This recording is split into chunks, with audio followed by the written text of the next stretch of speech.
Last night, we had a girls' night out for the closing night of FanFest at Universal Studios Hollywood, and we had the best time. We checked in for FanFest a little before 7 o'clock and then got our wristbands and joined the crowd to wait for the rope to drop. After the rope dropped, we turned left and headed for Star Trek Red Alert to kick off our night. If you didn't get the chance to go to FanFest nights, I'll just tell you that this was a really cool immersive experience, and it was awesome that you got to see an actual set from Star Trek. Once we were done with Star Trek Red Alert, it was time to take a couple group photos and decide where we wanted to go next. And now that you've seen our group costume, you probably won't be surprised to hear that our next stop was Back to the Future Destination Hill Valley. Also, I'm just going to take a quick second to say how cute my friends were in their Back to the Future outfits. And I also want to say that the woman who was playing the Clock Tower Lady never gets enough credit for how hard she works. We got on the studio tour and we took it down to Courthouse Square, and this was definitely the area of FanFest nights where we spent the most time. Hill Valley was so cool and immersive, and talk to anyone who went to FanFest nights and they will tell you that the absolute best part of FanFest nights was Destination Hill Valley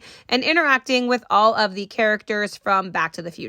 And even though this was the fourth time that I've been to FanFest nights, the interactions were different every single time, which is amazing. And another actor who deserves a lot of credit is the actor who was playing Biff, who was an absolute jerk. On purpose, of course. I know, it's okay. It's all make-believe, all right? Remember, what we're trying to do is to prank George. We stayed in Courthouse Square for probably almost 2 hours until eventually we did want to go and experience other things at FanFest nights. Because, of course, we didn't want to run out of time. See what I did there? That was a terrible joke. Once we were done with Back to the Future and made our way back up to the upper lot, the first thing we did was go to the Wizarding World of Harry Potter to watch the Hogwarts Always show on Hogwarts Castle. And once that show was over, we spent a little extra time in the Wizarding World meeting the Occamy and a baby Niffler. Then it was time to head down to the lower lot, and one other thing that FanFest nights did not get enough credit for was how great the music was that was playing throughout the park during the event. We danced our way through Universal Studios Hollywood and down to the lower lot, where our first stop was the First Roll Tavern. We tried 3 totally different drinks in First Roll Tavern, and to be honest, none of them tasted that good, but they all looked very pretty. We did hang out and finish our drinks in this area for a little while, but then eventually we decided it was time to head to Super Nintendo World. Our only goal was to meet Yoshi, and we settled on just meeting Green Yoshi because the line for Pink and Blue Yoshi was way too long. After Super Nintendo World, it was definitely starting to get pretty late, and we only had time and energy to do a couple more things.